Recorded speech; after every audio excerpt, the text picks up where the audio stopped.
In choosing the van, why did you choose the ProMaster? I looked at the Ford Transit, and I also looked at the Dodge ProMaster. The Dodge is a little bit lower to step up into, and being a shorter person, that was a valuable decision to make.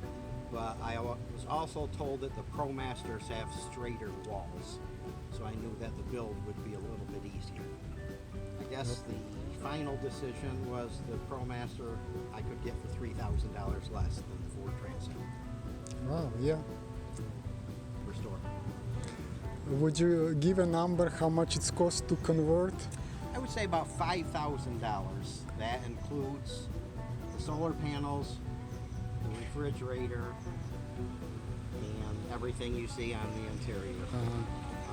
Probably if you put in the price of the window, the running boards, and I did put a trailer hitch on the back, was about another $1,000 on top of that, but they weren't necessary, they were just... How do you like your fridge and how long do you use it? The refrigerator I've also had for about a year and a half, and I've had no issues with it whatsoever.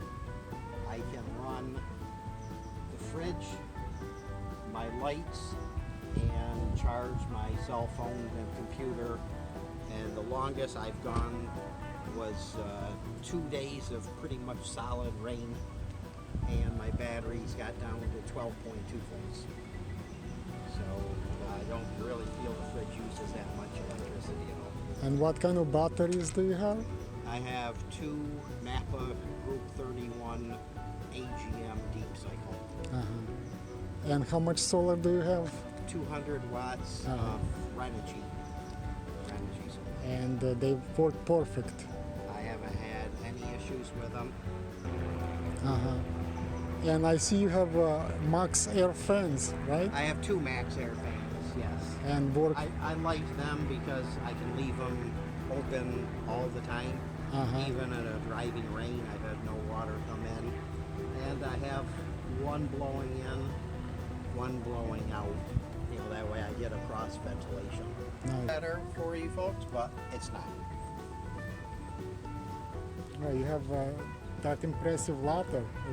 Yes, I have a ladder so I can go up and clean my solar panels if need be.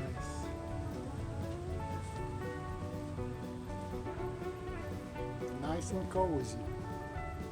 And what kind of insulation did you use? I believe it's called XPS. I got it at Lowe's or Home Depot. I don't believe it. I don't remember which. It's the purple rigid foam insulation. And the wall covering is just your standard bathroom or vinyl paneling.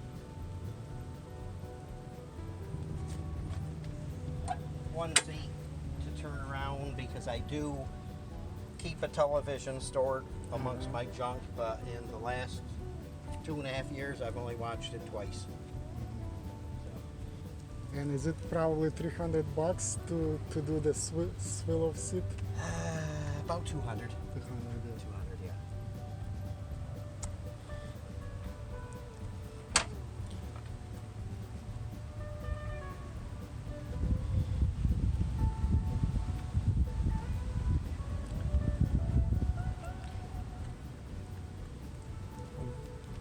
I see you have a plumbing.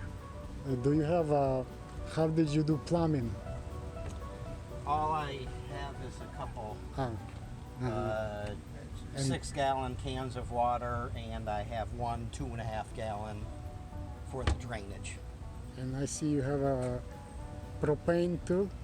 I do have a little propane tank back there because I have a Mr. Buddy heater, but living in the Northeast, unless it's below 20 degrees, I really don't feel I need the heat. My sleeping bags will keep me plenty warm, and I'm not sure about the safety of using it. Oh, it's Explorer Steve. Explorer Steve just ran a video where he installed a little diesel furnace that vents from the outside. I may put one of those in this year. It's got a little 15-liter fuel tank, Yeah. and I might install that because that is 100% safe. No carbon monoxide or moisture inside the van. Yes. And now they come up with a cheaper option, Chinese one. Yes, that's So the one. you can have Webasto, like the Lewis. He using I watched Webasto. Lewis on Rolling Earthship. He has the Webasto gasoline, and that costs him about $2,000. And heat isn't that important to me that I'd spend $2,000. I'd spend $500 for it just to have it as a luxury. But I have a key to start the vehicle, and if it's too hot or too cold, I'll go someplace else. Yeah. And in your travel, what the best place to go? I would say the place I really love the best is right here in Florida as far as the temperature and the beauty. The people of Texas I found were the friendliest people. And probably the place I came to like the least was the desert of Arizona. After a month of looking at brown foliage, brown dirt, brown rocks, I found it became depressing. So after I enjoyed the RTR, I left. I came back to Texas and Florida. Okay, thank you very much. You're welcome.